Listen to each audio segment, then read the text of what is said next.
Hi everybody, welcome to the Navigant Credit Union Broadcast Center. I'm Rachel Nunes, your GoLocal Live host, and we have a wonderful hour for you today. First up, we have Mary Jamiel from the Search Dog movie here to tell us about the upcoming release. Welcome to the show, Mary. Thanks for having me here, Rachel. Welcome. So please tell us a little bit, what's the movie about? Where did this all come from?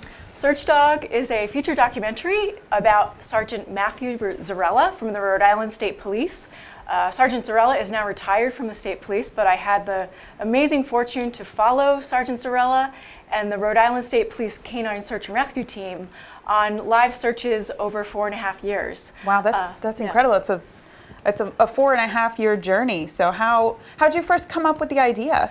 I knew I wanted to make a film about search and rescue dogs in particular, and when I learned that the Rhode Island State Police Search and Rescue Canine Team had won a national award, I wanted to learn more about them and reached out to Matt Zarella. And it's a very Rhode Island story in a way. Matt, his brothers went to high school with my husband. Of course. And so I had a connection, which was great. Nonetheless, I did have to get permission to follow the state police on searches over time, but it turned out to be, honestly, an incredible journey because watching these dog teams work together, train together, live together is an extraordinary experience, and it will change how you feel about your own dog. So tell me a little bit more about that. You said you go out on actual search and rescue trips and you're really in there with them. What's that like? I mean, I'm sure it's very high energy, it's high stakes. What's it like being out there with the crews? Yes, so I'll first say that it required a lot of patience on the part of Sergeant Matt Zarella, and when he got called for a search, he would let me know. I would be ready 24/7 with my gear, and then I would meet them on the search. It was a very intense experience because obviously I'm not trained in that regard to look for missing persons. So it actually was a blessing that I was able to watch them train and document them train for quite some time before he got called to a search. So it's almost like training yourself. Exactly. So while they were training and I was documenting the trainings, it was like I was being trained sort of unwittingly, which was great because it really prepared me for how to film the searches. So it was very intense, and I won't lie about that. It's a very, very, you have to take a while to decompress after these searches. Oh, I'm sure. These first responders, what they do and what they go through is extraordinary, especially with their dogs. So anyway. And so, congratulations, your movie's being released very soon, July 11th. Tell us a little bit more about that. So, Search Dog is going to be premiering internationally on iTunes, Amazon, Google Play, and Vudu. And it will go on pre-sale on July 11th on iTunes. And what's really special about the iTunes release is that you will be able to see all of our extras. So that's 30 minutes of extra video that isn't in the feature film, that you'll get to see some behind the scenes material, some bloopers, some really, really funny and also really compelling material that just couldn't fit in the movie. So we're really excited about it. So as a filmmaker, how do you choose what platform you want to release your movie on? There are so many options now. It seems like every day there's a new streaming service. Or what makes you decide between, should I do a theatrical release, like in theaters? Should I have it streaming? What's the process that goes into that? So that's a great question. So we actually did some festivals for about 1.5 years, and we were fortunate to have won awards at various festivals, Palm Springs International Film Festival. Oh, wow. And that was an awesome experience to be there and show this international audience these dogs and what these dogs are capable of. And Matt Zarella got to go with Buster. Oh, wonderful. The audience absolutely loved it. So that was an incredible experience. So beyond that, what we really wanted to accomplish with Search Dog was get it to the widest audience possible. We were selling out all of our shows at our festivals, and we sold out our premiere here in Rhode Island. People love the movie. They're so inspired by the stories of these dogs and these troopers who work with these dogs, who really, these dogs are their pets. That bond is so incredible to watch over time, and we get to watch these dogs get trained. And I think you know this, but 2 of the dogs are rescues from the Rhode Island SPCA. So there's all these Rhode Island connections to the story that it gives you so much to be proud of as a Rhode Islander. Absolutely. So Ruby is one of the dogs, and you'll see in the movie Search Dog, she was rescued from the Rhode Island SPCA by Matt Zarella, as well as Zeus. Ruby has been nominated for a National Humane Canine Hero Award. Wow, that's wonderful. What goes into that? So she's been selected because of the fact that she rescued a teenager who had been missing for 36 hours. Oh, wow. This was back in November. So the voting process has been going on, and now she's made the second round of voting, which is really fantastic. So you can find out more about that on our website, which is searchdogmovie.com. You can also go to our Facebook page, which is Facebook.com/searchdogmovie, and you can join our Ruby group. So if you wanted to get a movement around her, so we're really excited we about can her. all vote for Ruby. Absolutely. Wonderful. Every day. Please vote for Ruby. Help her win. How long do we have to vote for her? Until July 11th. All right. So you heard it here. Got about a week and a half-ish. Yes. Vote for Ruby, help her win. That'd be such a wonderful show for Rhode Island and for Rhode Island rescue animals too. That'd be so great. So how many dogs are involved in the film? You mentioned the two that are from Rhode Island. How many dogs are there total in the program? So we have 2 dogs that are search and rescue dogs. They're rescue dogs who have been trained to be search and rescue dogs. Okay. And they are still working. So you see those 2 dogs, Ruby and Zeus, trained over time, and those dogs you see around town. They are right now search and rescue dogs. You'll also see many of Matt Zarella's dogs from his first dog, Hannibal, as he's first training that dog with his mentor, and then all of his subsequent dogs. So we get to meet these animals over time. That's wonderful. So, and we're very sad to say we're supposed to have another special guest in studio today. Your dog, Lucy? Yes, Lucy. Yes, we want to give a special shout out to Lucy. She wasn't feeling well, so she's not with us today. And you said you adopted her during the process? Yes, so we were fortunate enough to have a Kickstarter campaign, a successful one.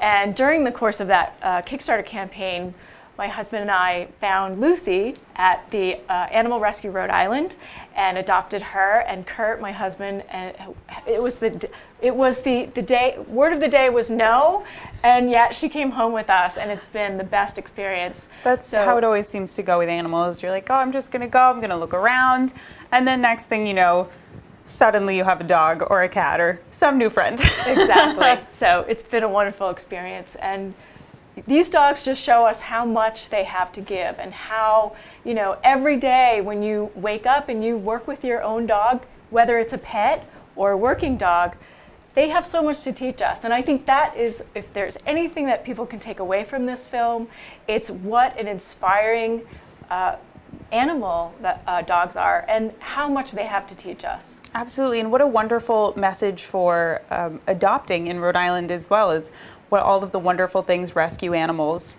in the state can do, and all the wonderful potential they have. And so you said this has been more than 4 years. So what's next? Are you going to take a break for a while? Do you have another film coming up the pike? What are the upcoming plans? Yes, I have another film that in the works, but our main focus right now is getting Search Dog across the country and international. So we are releasing in the United States, Canada, the United Kingdom, and Ireland. Wow. So it's a huge task. Absolutely. We're a really small team. It's a very homegrown project, but a project that we feel really passionate about and are very committed to. So just getting this out is really our #1 priority, and it's also a lot of fun because we've gotten to meet a lot of great people along the way, and with a shared passion. People who are really passionate about rescuing animals or understanding more about what these animals can do. Great. Well, we love to spread the word about wonderful local projects, and who doesn't love animals, of course. And so besides the iTunes release, is that your main promotion for the film? Do you have any other festivals planned or any other screenings anywhere? Or right now, are we just focusing on streaming? Yes. So right now we're focusing on our iTunes release, Amazon as well, Google Play, and Vudu. Which is a lot. So that is, absolutely. That's a lot team. of platforms. So right now, that's our main focus. And we are also working on our newsletter, which is called Search Dog Diaries. And we're curating stories of search and rescue handlers from around the country, and also are sharing information and such about what these animals can give to us. Absolutely. And in this whole process, what would you say has been the best moment for you, your high point of the filmmaking process? It's a great question. I think what's really, if I take anything away from the project, it's that these dogs keep us in the present moment. First of all, as a dog owner, a dog lover, and making this film, it always came back to they understand or can teach us the priority of staying in the present moment. And there's so much to be said for putting aside one's ego and really staying in the present moment so that you can really see or understand someone else rather than what you want to put out there. And I think that's a really beautiful gift that these animals give us. Absolutely. It's truly amazing, the bond between dogs and other dogs, and especially dogs and humans, and just the incredible things they can accomplish. So thank you so much for being on the show. We really do appreciate it. Don't forget, Search Dog is released on iTunes, Google Play, Amazon, and Vudu. Correct. With pre-orders starting on July 11th, so be sure to check that out. And don't forget to vote for Ruby so she can get an award. What was the award again? Canine Hero Dog Award. All right, well, go on searchdog.com. You can find more information. Searchdogmovie.com. There you go, searchdogmovie.com.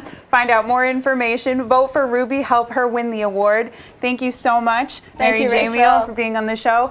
And stick with us. We'll be right back in just a few minutes here in the Navigant Credit Union Broadcast Center with more guests on GoLocal Live. URI Harrington School.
Hi everyone, welcome back to the Navigant Credit Union Broadcast Center. I'm Rachel Nunes, your GoLocal Live host. With us now is Professor Aaron Lay, an Associate Professor of Political Science at the University of Rhode Island, here to talk about the end of the legislative session here in Rhode Island. So welcome, thank you for being on the show. Well, thanks for having me, Rachel.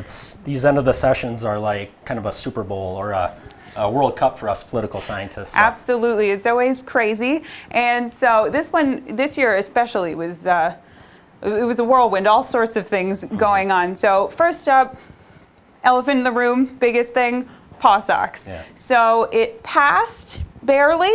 It was a little touch and go for a while. We had our late night finance committee meetings and the will they, won't they, but it passed through the House. Now the big question is, will the team take it? What do you think?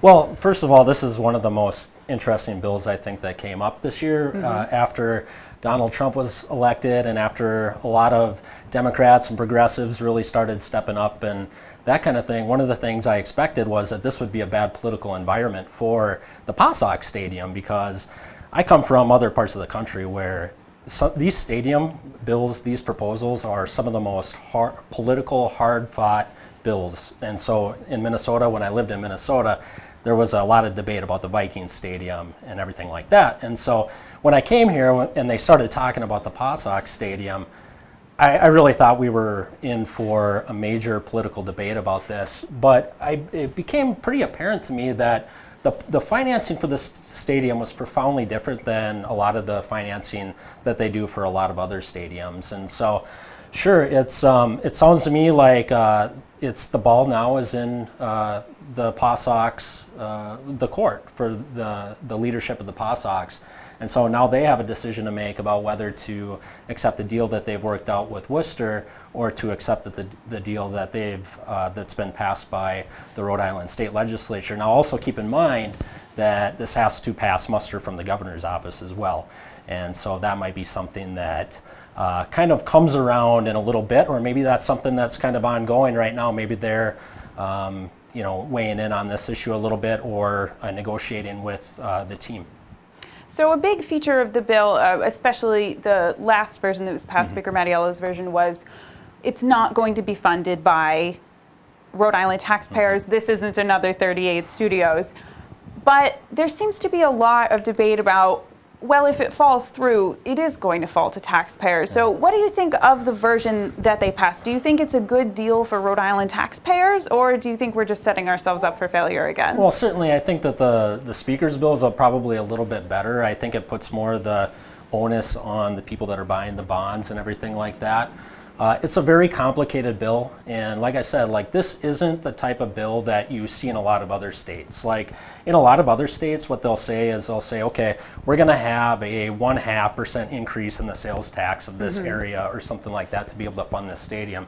This is profoundly different. This is paid for through bonds and everything like that. Now, one of the things that I will say that really complicates the picture a little bit more is that the Treasurer's Office just came out with a report a couple hours ago that really kind of changed a little bit of the financial picture of what's going on. But again, a very complicated issue, and I think that the Speaker's one would, again, maybe put a little bit more of the onus on the bond buyers.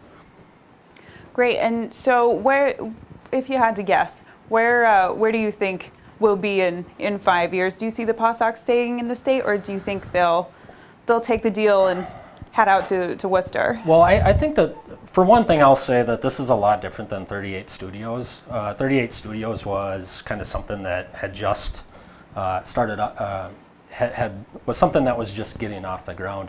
Absolutely. I feel like everyone likes to it's like saying Watergate. Like everything in Rhode Island is, will it be the next 38 studios? Right. But it just because it's a risk doesn't mean it's the same setup as before. The Passocks team is a long-standing team. Right? Absolutely. And so they've been around for a long time. And so I think that there might have been a little bit more acceptance of this because I think people finally became cognizant of the fact that this is a little bit different than the 38 Studios situation.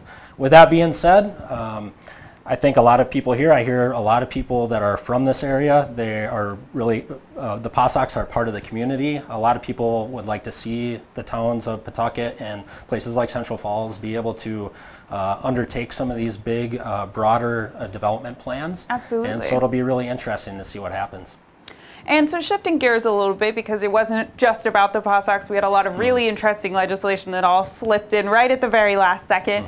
The other major one that was up for a lot of debate right at the very last minute was the Equal Pay Bill, which it passed in the House. Just for a little bit of background, it passed in the House. It was more of they called it a watered down version. It reduced penalties, it changed definitions, so it only said equal work. It wasn't as defined, and so the Senate struck it down. They didn't take it up because they said that it didn't do enough, and some female lawmakers actually called it a step back for Rhode Island women. So what are your thoughts on the Equal Pay Bill and the future of the Equal Pay Bill? Because just because it's been shut down doesn't mean that's the end of it. Well, to me, this was one of the biggest surprises that Equal Pay didn't pass, because you have to rewind back to January 2008, where the U.S., or not the U.S. Senate, but the Rhode Island Senate made it kind of one of their priorities to make sure that an equal pay law was passed.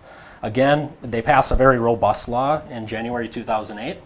what ended up happening later was we did see this watered down law that just recently kind of came out, and one of the things that it does, is it doesn't apply to companies that are over 13 employees, which is the vast majority, or under 13 employees, which is the vast majority of businesses. And so it also lowers some of the fines, so I can see why some of the proponents of equal pay legislation would have been very disappointed in seeing that some of the fines were lowered as they were.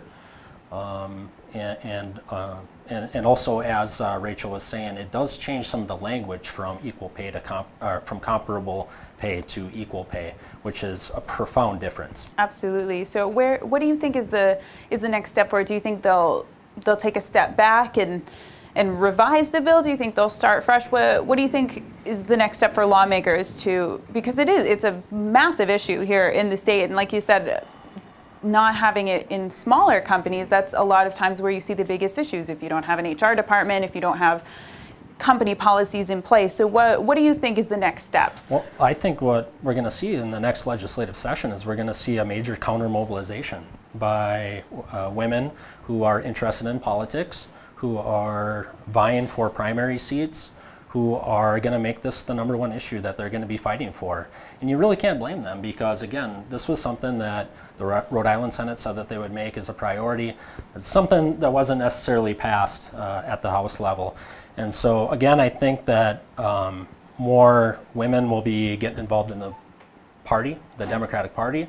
I think more of them will be perhaps challenging within the next day or two. We're going to find out a lot about who's going to be challenging incumbents. And I think that this is going to be a major issue the next legislative session. So they might want to start thinking about how they're going to approach this issue moving forward. Absolutely. It's never too early to get involved. And so we noticed every year, it seems like at the end of the session, we don't hear much from the legislator for a lot of the session, and then suddenly we have 3 days to go, and we have to pass so many bills. For example, in the Friday and Saturday sessions, it overspilled into Saturday so that they could end the session. On Saturday alone, they passed 86 bills, and most of them, if not unanimously, nearly unanimously, with only 2 or 3 people in opposition. Is that a good system? Because it seems like it's not. You really wonder how much time and attention you can give to a bill if you're just trying to get home to your wife and kids. So how do you think we can fix this? Because it's not a problem of, oh, well, we were in a rush this time. It seems to be a recurring issue. Well, I know that it probably looks like procrastination at its finest. But to tell you the truth, there are a lot of other legislatures that have similar processes at the end of the legislature. And I'll give you an example for the viewers. For a while I lived out in the Pacific Northwest, and in the state of Oregon, they had a biennial legislature, so it met once every 2 years. Wow. So you can imagine all the horse trading that was going on after 2 years of not having any kind of legislation. But one of the things that we do have to keep in mind about Rhode Island, especially our state legislature, is that it's a citizen legislature, and so these legislators do have jobs. They're working. A lot of them some are lawyers, some of them are doctors, some of them are professors. They work during the day, and then at night, as their part-time job, they're going to the legislature and they're working out details of legislation and everything like that. And I think one of the things that it does is it really kind of pushes a lot of stuff to the end of the session. So what are some things that we could do about that? Well, I imagine that management of the agenda might be one way that they would do something like that. But it's hard, because I think at the end of the session you do have the pressure, and sometimes absolutely you want to get stuff done. Well, I have students, and they have to get their papers turned in on time sometimes, and sometimes they wait till the last. You wait till the last second, so, absolutely. Yeah. So, do you think you said you mentioned that our legislators all have day jobs? Do you think it's better would it be better if they were full-time and devoted all their time to making laws? Or on the other hand, is it better that they are out in the people, not secluded? Because that's a big problem a lot of people say with the National Congress, is that they're too secluded and too removed from the people. So do you think it's better to be out part of the population, or just to say, I need to spend time and focus on making laws. I mean, there's a fundamental trade-off that I think that Rachel, that you did a very good job of explaining, and that's, you know, do we want our citizen legislators to be the type of people that are going to work during the day and kind of seeing what's happening in the workplaces and everything like that, and then making decisions at the end, or do we want to pay them? And certainly other states have paid them. You know, I think what that might do too is if you really think about it, like let's say that somebody like myself, or you know, another professor was interested in getting involved in politics. Well, they might not be willing to give up their full-time job in order to, you know, take a job working in the legislature or something like that. And there's a lot of unpredictability, uncertainty when it comes to re-election and everything like that, which is actually a good thing. Absolutely. So. That's true, and it's a very good point. And so what other bills would you say were the most important? Because it seems like everything was kind of overshadowed by the PAWSOX in the last couple of days. All of the news coverage and everything was focused on, will they pass the PAWSOX bill? But like I said, 86 bills were passed on Saturday. What other bills would you say should people know about? Well, I think one of the bills that probably deserved a little bit more exposure was the Fix Our Schools bill. Absolutely, that passed pretty much unopposed. When they went through the budget, there was really no opposition, which was almost unprecedented. Well, it received overwhelming passage. It was something that Seth Magaziner, as the treasurer, he was involved in, and the governor had a hand in it and everything like that. And if you take one look at our schools across Rhode Island, our schools are in total disrepair. Absolutely. And so this is a $250 million bond that we're going to be able to vote on soon, or actually in November, that will allow us to find ways of sending money to certain school districts that are in dire need of repairs in order to make those repairs, and so that's our students are learning. That would be one important bill that I thought that passed. It probably didn't receive the type of exposure that it deserved. Some of the other ones, line item veto was another one that ended up not going forward. Why do you think that is? Because on the surface, it seems to make sense. Instead of, oh, we'll just scrap this whole bill, just taking bits and pieces that you like. Why do you think it didn't go through? Yeah, I mean, that's again, I think a lot of people, there's a lot of good government groups that were kind of lined up for it. They were in support of it because they thought that maybe that would curb some of the excessive spending that might occur in the Rhode Island State Legislature and everything like that. But you also have to keep in mind that having control over a budget in the legislative offices is going to give perhaps the leadership a little bit more control. That's true. About how they're able to control the party and everything like that. And so I can see why there would be some opposition to it from that front. It might be something that would have to be decided by the voters at the end of the day. That'd be a very interesting decision, because no matter if the legislators are deciding about it, then they're saying, should we give some of our power away? And it almost is it fair for them to decide that? So that could be a very interesting question for Rhode Island voters of who should have that power. Well, and I think that, like in a lot of other states that have faced that same type of decision, a lot of them were more than happy to give away some of their power because they didn't want to be held to account for some of the bad decisions that might have been made by a governor or something like that. So True. To some extent, it's a way to be able to shift the blame a little bit. But again, like I said, you have to imagine that a line item veto is going to give a governor a little bit more power, a little bit more negotiating power in terms of separation of powers and everything like that. And so that might be one reason why there was some opposition to that. True. And so we just have just a couple minutes left. Is there anything else you feel we should know about the end of the session? Anything important that we should know about? Well, I think that another thing that really didn't register really high in terms of media attention was the gambling, the sports betting. True, that made a big splash. Yep. Right after the Supreme Court supported it. It came out that Rhode Island was considering it, and then we just kind of didn't really hear anything else. Well, this is one of the things that I think is really interesting about this is that when I heard about it on public radio, I was listening to public radio, and when I heard about it, I thought, boy, I think Rhode Island really has an opportunity here to be a first mover in terms of passing some sort of legislation or working this into some sort of plan. And sure enough, it didn't take very long for the governor to come up with some sort of plan. And they're projected to raise $23.5 million in revenue from sports betting at the Lincoln and Tiverton casinos. And so it'll be really interesting come October to see if those projections come true. Some of those projections were based on kind of the government's, I think, own assessments, and there might not have been consultants that were weighing in on that. But certainly I'll be paying very close attention to see the extent to which that's going to be a revenue going into the future that we're going to be relying upon. Absolutely. Well, thank you so much. That was a lot of information to squish into not a lot of time, much like the end of the session itself.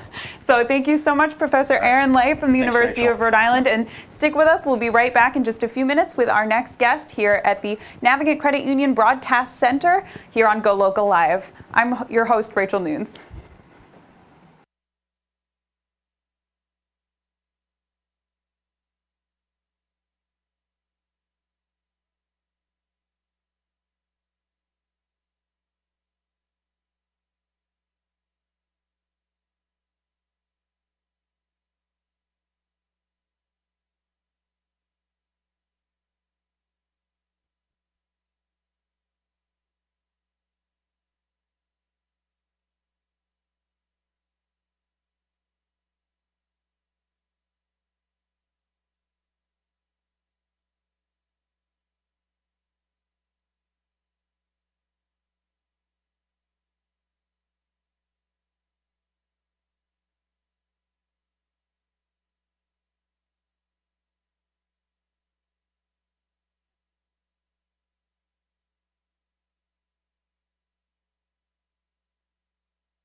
Hi everyone, welcome back to the Navigant Credit Union Broadcast Center. I'm your GoLocal Live host, Rachel Nunes. Our third guest today is Katie Reeves from the Kids Eye Film Festival, part of the Flickers Film Festival. And the camp's coming up in just a few days, so welcome. Thanks for being here, Katie. Thank you so much, Rachel, for having me. It's a pleasure to be here. Well, it's a pleasure having you here. And so tell us a little bit about the camp. It's coming up July 9th to 13th, correct? July 9th to 13th. It is a wonderful whirlwind week of learning about filmmaking and actually getting the kids out into the world around URI and making films.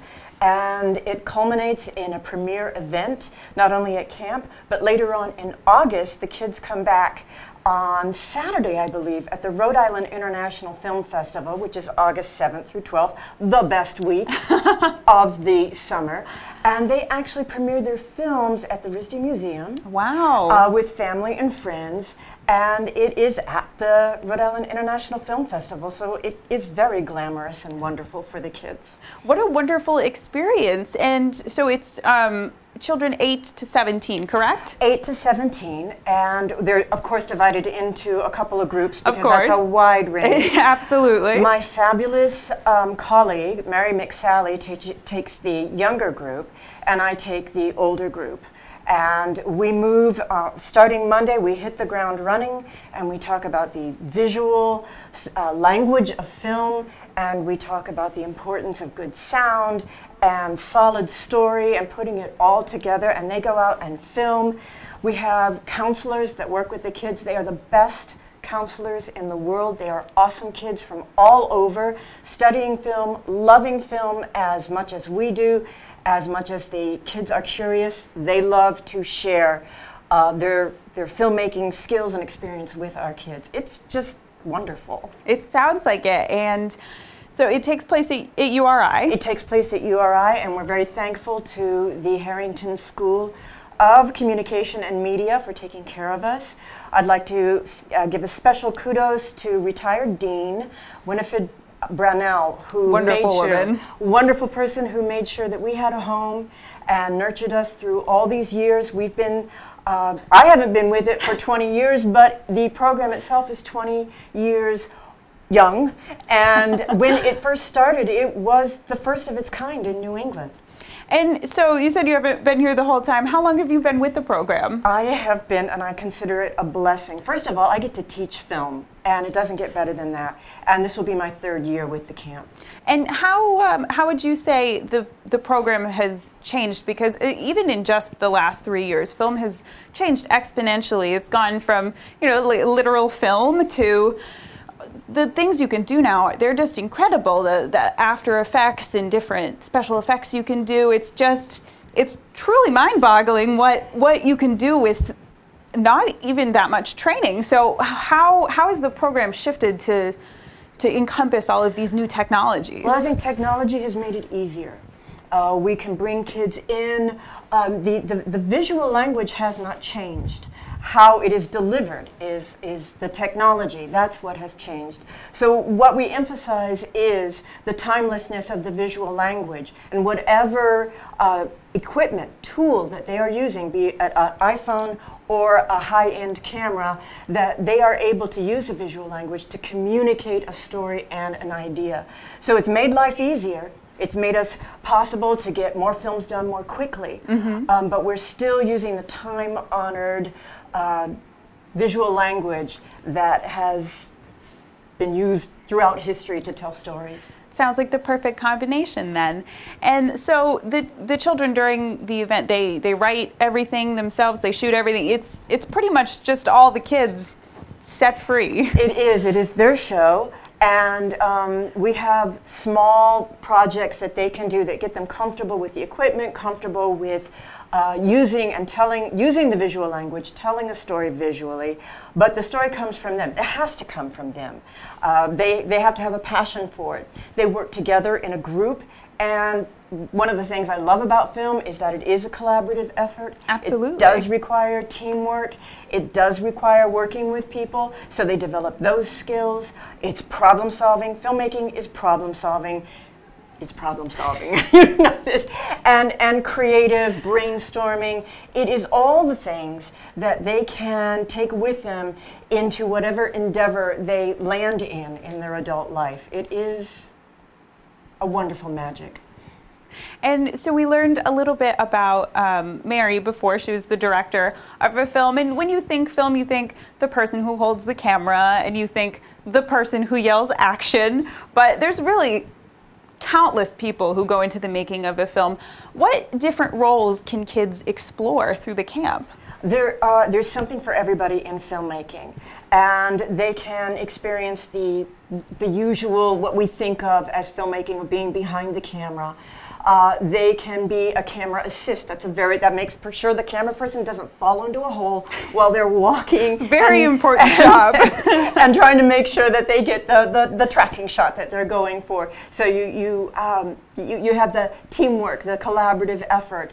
There is the director, there is the screenwriter, there is the person who will do storyboards, who can draw out how the story will unfold visually.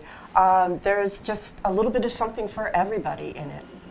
And what kind of impact does this have on kids? Like, of course, it must be so educational to learn so much all crammed into 1 week, but I'm sure it has so many other impacts on kids of bringing them out of their shell and making new friends. But what kind of impacts do you see on the kids who come through your program? Well, I know one of the main reasons I pitched my tent here and I'm so happy to be teaching film is that kids and people are bombarded with messages every day. Absolutely. And made by people who know the art of filmmaking.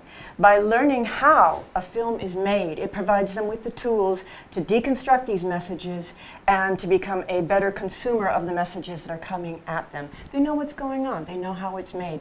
They can make their own messages. They improve their own communication skills. And they are partaking of a 21st century technology that is only going to enhance their job placement skills in the future. And yeah. So it's not just for students who necessarily say, I want to make films. It could be for anyone who just has an interest in media or an interest in film. Absolutely. It is applicable to many different areas, and we're only becoming more savvy, and the media is only becoming more varied, not less varied. Of course. Every day it seems there's a new platform to broadcast something.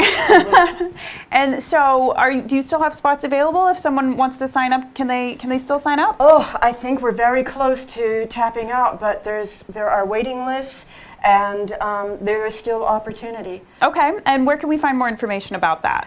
You can go to the Rhode Island International Film Festival website, and you can, that will bring up a page that has many different things you can click on, one of them being Kids Eye. Okay, and how much is it to take part in the program? Yes. It's about $400. Okay. Which is actually, in programs of this sort, it's actually very reasonable. Well, it's a full week program, you said, and it's an all-day program as well. Yes. Okay, and you said it's children 8 to 17. Yes. And can the public see these films as well? You said the premiere comes up during the actual film festival. Can the public go and see these films as well? Yes, they can. We Wonderful. encourage them to come down and see them. Partake of the Rhode Island International Film Festival. It's fabulous, and it's right here in Rhode Island for us. And come to the Kids Eye premiere. Saturday. And that's, you said Saturday, August 9th? August 11th, I believe. August 11th. I think. I have it written down. August 11th. August 11th. Wonderful. Well, thank you so much for being on the program. Thank you. Look forward to this year's premiere of the next generation of filmmakers. Who knows, you could have the next Spielberg coming through next week. We have kids that are counselors, kids that have gone on to study film that started their interest in filmmaking at Kids Eye. You can never start them too young. No. Well, thank you so much for being on the program. Katie Reeves is here with us from the Kids Eye Filmmaking Camp. And stick with us. We have our last guest of the show coming up in just a few minutes here at the Navigant Credit Union Broadcast Center. I'm your GoLocal host, Rachel Nunes.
Hi everyone, welcome back once again to the Navigant Credit Union Broadcast Center on GoLocal Live. I'm your host, Rachel Nunes. We're here for our last guest of the hour, Brooke Fairman, Director of Development at Roger Williams Park Zoo. Welcome. Thank you. Nice to be here.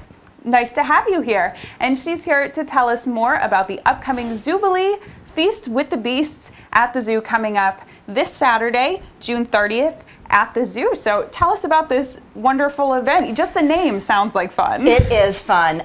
This is actually our 27th year. Wow. Yeah, it's amazing. This event is sponsored in part and mostly by Alex and Ani, their premier sponsor.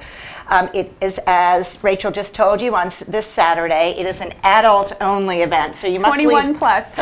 must leave the kids at home, grab a babysitter, and come have some fun. We have, 35 different restaurants. Wow. The world premiere band plays, which has been playing for many, many years now, we love. Prior to that, we have our band, in-house band, Farm Dog, who in that band there are Lou Perotti and Brett Haskins, who are both from the zoo.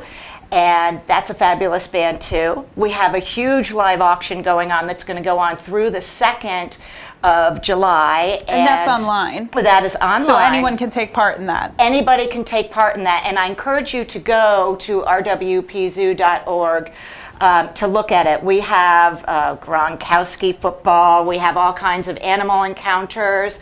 We have getaways. We have lots and lots of things, up Sounds to 200. Like a lot of fun. Yes, it's a lot of fun. It really is about dancing, drinking, and eating among among the animals. What more could you ask for? No, you couldn't. I mean, the restaurants are great. Whoops, we've got McCormick and Schmidt's, and we've got Red Stripe, we have Mills Tavern, we have Need Donuts. I mean, there's just India, lots of different restaurants, great restaurants, so the food is delicious. We have a Zoutini bar, and that serves an island tortoise, which is my favorite. That's like a Long Island iced tea. And then there's Sounds lovely. Oh yes, and a Rhode Island mule, and it's just an absolutely wonderfully fun time. And it goes towards a great benefit. It does, and along those lines, I saw last year you said you raised $250,000, a truly incredible amount. What's your goal for this year's event? Well, our goal is about the same this year, and I don't know if you know this, but all of the proceeds go towards conservation and environmental education, and part of that is really going to be important this year because of our new rainforest.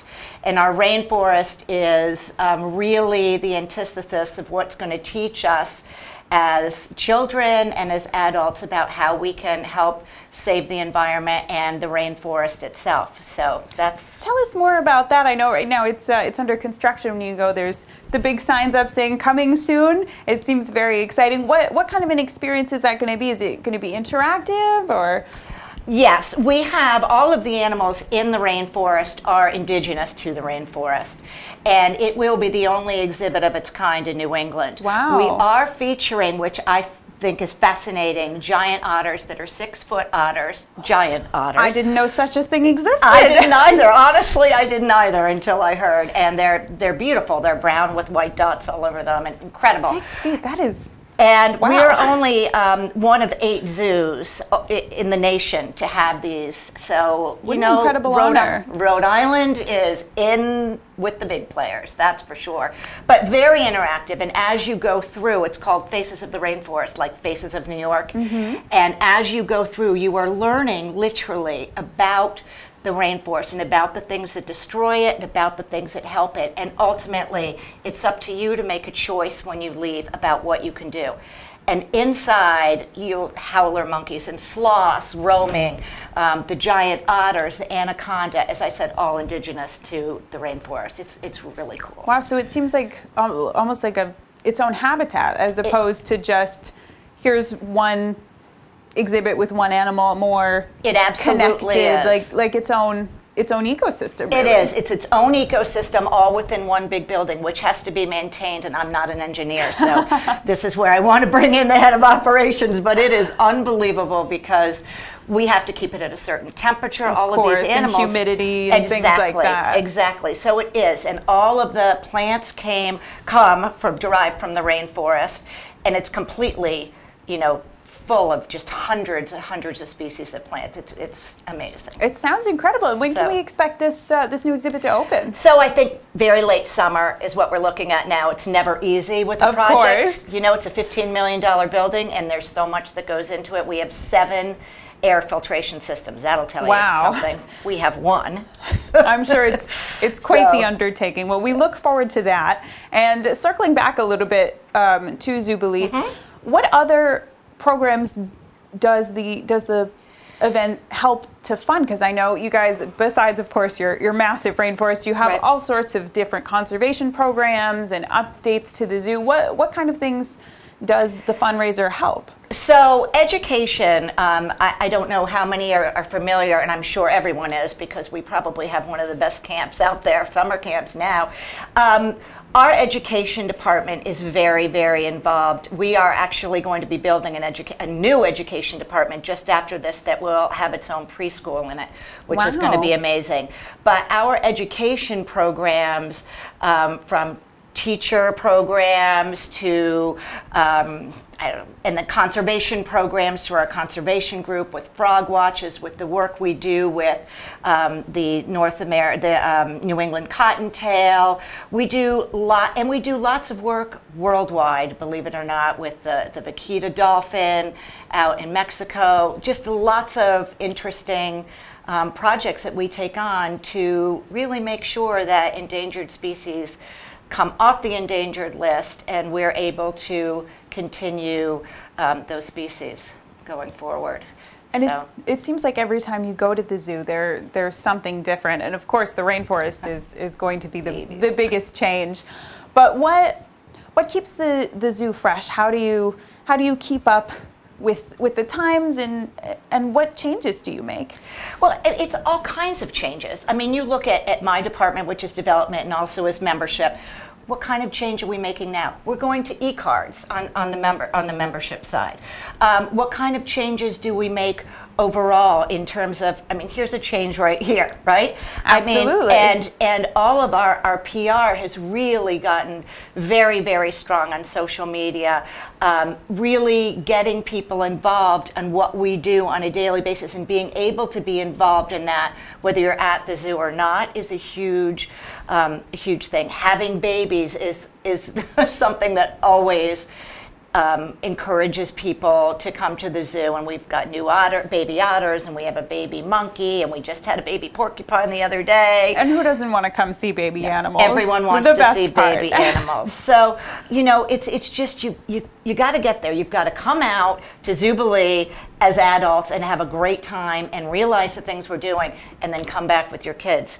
And the one thing I didn't say is Zubilee is a $125 ticket, but if you become a member, it's $100. So I encourage you. That was actually going to be my next question of, do we still have tickets available if I decide today I'd like to go to Zubilee, even though it's only 4 days away? Are there still tickets available? Absolutely. You Wonderful. get on rwpzoo.org and get your tickets. Or get a membership first. There are also several levels as well of tickets. There's the regular $125 ticket, and then there are some VIP tickets as well, correct? Correct. The VIP tickets are $250, and that brings you in at 6 to 7 early, and then, you know, get there early and then get your food. And then from 7 to 11 is the regular price ticket. Wonderful. Well, it should be a truly wonderful experience. And for those of us who maybe can't quite afford $125, or maybe we already have plans that day, besides becoming a zoo member, is there anything else we can do to help support the zoo? I think once you come to the zoo and visit and really see what we're doing, I think you will find your niche and what it is that you want to support. You can be on the donor wall in the rainforest and be part of that donor wall. There's so many different levels of helping within the zoo. So it's just making that first trip, or just reaching out and going online and looking at the different things and asking those questions. Great.